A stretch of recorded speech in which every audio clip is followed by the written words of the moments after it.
Voilà, toujours en direct du congrès Mission qui se déroule actuellement à Paris, dans différents lieux, à Saint-Sulpice, mais aussi au Collège Stanislas, où on retrouve encore notre super animatrice Marthe. Salut Marthe. Voilà, donc on te retrouvera bientôt là avec un ou deux invités. Bonjour Marc. Mais pour l'instant, je reçois sur le plateau une personnalité, Laurent Delvolvé, avocat de Paris, qui anime aujourd'hui un atelier intitulé Comment prendre la parole en public. Alors, pourquoi cet atelier? Pourquoi est-ce important, selon vous, que les catholiques se saisissent de la parole et apprennent en fait à prendre la parole en public? Alors bonjour Isabelle. Alors la prise de parole n'est pas innée, c'est-à-dire que chacun a reçu la parole à sa naissance et puis dans l'éducation par ses enfants, mais chacun a une appréhension pour la prise de parole. Il y a une sorte de stress, une sorte d'inhibition, on ne veut pas y aller et on ne se sent pas légitime à prendre la parole, quel que soit le cadre. Et pourtant le Seigneur nous dit j'ai mis dans ta bouche ma parole et tu dois témoigner en mon nom. Témoigner en mon nom. Je prends l'exemple de Jérémie qui dit mais je suis un enfant, je ne sais pas parler. Et Jésus lui dit que Dieu, le Père lui dit comment ça tu ne sais pas parler? Mais je mettrai dans ta bouche mes mots. Et donc aie courage, n'aie pas peur et je suis avec toi. Et donc nous sommes tous en tant que baptisés invités à utiliser ce don de la parole pour témoigner de sa foi et à toute occasion, à quel que soit le moment de la journée, quel que soit le cadre dans lequel nous intervenons. Il n'est pas nécessaire de limiter cette prise de parole pour transmettre sa foi dans simplement les cas liés à l'Église. Nous avons le devoir de parler, de témoigner de notre foi, y compris dans un cadre laïque. Et c'est ça que je souhaite modestement transmettre. Ouais. Mais qu'est-ce que vous allez leur dire à ces personnes qui vont participer à votre atelier? Alors par exemple, Isabelle, je vais leur dire qu'il faut cultiver l'improvisation. Bah justement, voilà. L'improvisation, d'abord, est un art, que l'improvisation ne s'improvise pas, c'est-à-dire que l'improvisation se prépare et que l'improvisation pour témoigner, ne serait-ce que de sa foi, de sa modeste foi, eh bien, nécessite une mise en condition, un état d'esprit. Bah, concrètement, c'est quoi cette mise en condition, état d'esprit Concrètement, quand vous me dites est-ce que vous voulez parler au congrès Mission devant les téléspectateurs nombreux qui nous regardent, eh bien mon premier réflexe c'est de dire non, je ne suis pas légitime et je ne sais pas quoi dire. Et le deuxième mouvement, c'est de dire mais non, mets-toi dans un état d'esprit où fais confiance, n'aie pas peur, fais confiance. Isabelle va te poser des questions et tu vas improviser des réponses qui te seront inspirées par tout ce que tu es. Et notamment par ta foi. Et tu vas puiser dans ta foi, dans ta vie de prière, dans ta vie de relation avec les sacrements, le moyen de témoigner de ce que tu es. Et donc, l'improvisation fait qu'on se met dans un état d'esprit pour y aller. L'enthousiasme. Le moteur de l'improvisation, c'est l'enthousiasme. Et l'enthousiasme, on le puise notamment dans sa vie de prière. L'enthousiasme, je suis enthousiaste. Pourquoi? Parce que je veux la foi. Et comme dirait Jésus, ma parole n'est qu'un débordement du cœur. Je ne le dis pas pour moi, je dis simplement c'est une quête vers laquelle nous devons nous diriger. Donc, vous invitez en fait à lâcher prise, à faire confiance et à y aller, quoi, à oser, c'est ça? Exactement. Ose la parole. Ose la parole en toutes circonstances. Ose dire ce que tu as sur le cœur. Et ne te mets pas des auto-censures, des autocritiques personnelles, des auto-jugements. Non, vas-y, parle. Et parle avec ton cœur, le reste suivra. Mais il y a un cadre quand même. Voilà, il y a un cadre de préparation. Intégré. Pour te dire, voilà, je vais avoir l'occasion dans la journée peut-être de témoigner ou de prendre la parole, ne serait-ce que par exemple ce matin, là, un cours de caté, il y a une question qui fuse, eh bien la question, on ne l'attendait pas. Et donc, il est nécessaire d'improviser la réponse. Et ça ne veut pas dire que la réponse n'est pas ajustée. Simplement, elle va puiser dans toutes ces connaissances que l'on a reçues depuis notre enfance pour témoigner. Voilà un exemple concret. Mais quelles sont les astuces là, que vous allez leur délivrer à ces personnes qui vont suivre votre atelier pour gérer cette improvisation, pour la cadrer? Alors, une des astuces, c'est ça, c'est l'enthousiasme. C'est-à-dire, c'est comme le funambule qui se lance sur un fil. Vous avez l'enthousiasme du funambule. Vous savez que vous pouvez chuter, mais que ça n'est pas très grave. Si vous chutez, vous avez toujours les moyens de vous rattraper parce que vous avez une intelligence, parce que vous avez un cœur, parce que vous avez la foi et que cela est un filet. C'est le filet de Jésus qui va vous porter au moment où vous allez parler.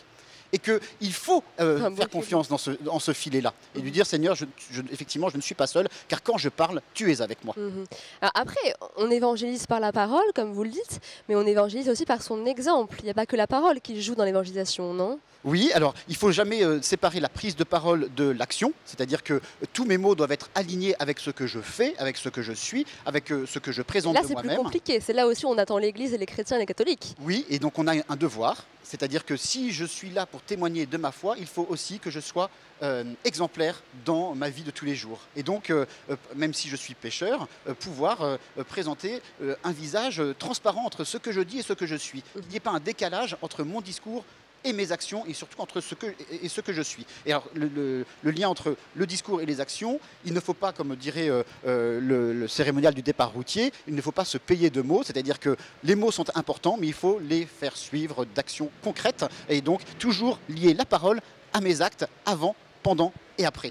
Et donc, ce que je peux dire dans ma prise de parole, il faut ensuite que dans mon examen de conscience du soir, me dire, et toi, que fais-tu de tes paroles? Est-ce que tu agis en conséquence? Et qu'est-ce que tu vas changer dans ta vie pour témoigner davantage encore? Alors justement, vous me tendez un peu la perche pour ma question subsidiaire qui s'attache, elle, davantage à votre activité dans le civil. Vous êtes avocat et vous accompagnez aussi l'Église dans des affaires de mœurs, affaires de pédophilie actuellement. Déjà, pourquoi avoir accepté cette lourde charge?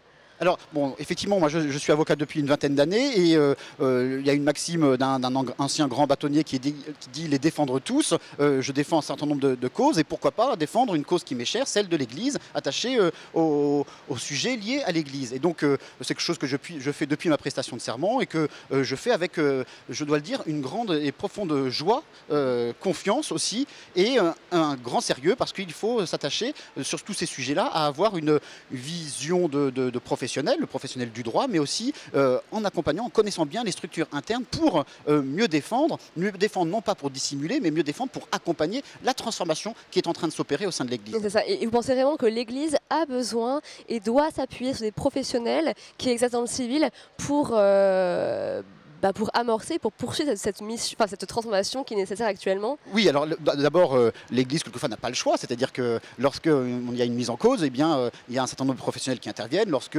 l'Église doit vendre un bien, elle fait appel à un notaire, eh bien, lorsqu'elle doit se défendre, elle fait appel à un avocat, et c'est bien légitime, on ne peut pas lui retirer ce droit. Mais aussi, le professionnel, l'avocat professionnel, dans ces choses-là, va donner un regard extérieur, indépendant, qui va permettre effectivement aux personnes physiques responsables des sujets en cause, eh bien, d'être un peu plus éclairés et de mieux discerner dans leur vie personnelle, mais aussi en s'appuyant sur les textes applicables, les textes de loi applicables. Il ne s'agit pas pour l'Église de sortir de la loi applicable, mais bien de l'appliquer dans les différents pays. Et encore en France, même le principe de laïcité nous impose de respecter strictement la loi française, y compris la loi pénale. Donc l'Église n'est pas en dehors du cadre légal, et notamment de la loi pénale. Et je dois dire qu'elle fait en sorte de se conformer à cette loi et à essayer au mieux qu'elle puisse de suivre les lois applicables et tout en gardant à l'esprit qu'il faut aussi assurer une défense des personnes et que chaque personne a le droit à la présomption d'innocence et donc à une défense professionnelle. Ouais.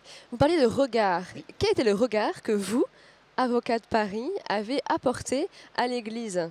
Alors Isabelle, moi je suis un peu tenu au secret. Bien sûr, non mais votre regard à vous. Secret professionnel, mais mon regard personnel, c'est de me dire que j'apporte exactement le même conseil que celui que j'apporterais à n'importe quel autre client qui viendrait me voir. Ça n'est pas parce que c'est l'Église catholique qui vient me voir et que je suis moi-même catholique qu'il faut modifier ce conseil professionnel, et par conséquent, je donne le même conseil à l'Église. Et donc c'est un regard d'abord de professionnel, un regard objectif, le plus objectif possible, dans la défense. Dans la défense, à la fois dans la défense de la victime, dans la défense de la personne poursuivie et dans la défense de l'institution. Donc il faut bien garder que chaque personne a le droit à une défense, et donc le premier conseil, le premier regard, c'est de dire mais est-ce que les droits de la défense de chacun sont assurés? Et qu'est-ce que l'on peut mettre en œuvre pour permettre l'exercice de ces droits de la défense? Ensuite, dans ces sujets-là, eh bien, effectivement, il y a aussi le fait d'accompagner les personnes physiques qui ne sont pas du tout habituées, ne serait-ce qu'aux questions judiciaires qui peuvent être posées par un juge d'instruction, qui peuvent être posées par un commissaire enquêteur, qui peuvent être posées ensuite par une juridiction de jugement. Et donc, il s'agit de conseiller utilement pour dire comment cela va se passer et quels sont les ressorts qui participent d'un procès, par exemple, et comment assurer au mieux la défense de chacun. Très bien. Écoutez, merci beaucoup en tout cas pour cet éclairage. Bon courage pour votre atelier. Merci beaucoup. Avec beaucoup d'enthousiasme, j'imagine. Oui. Merci en tout cas.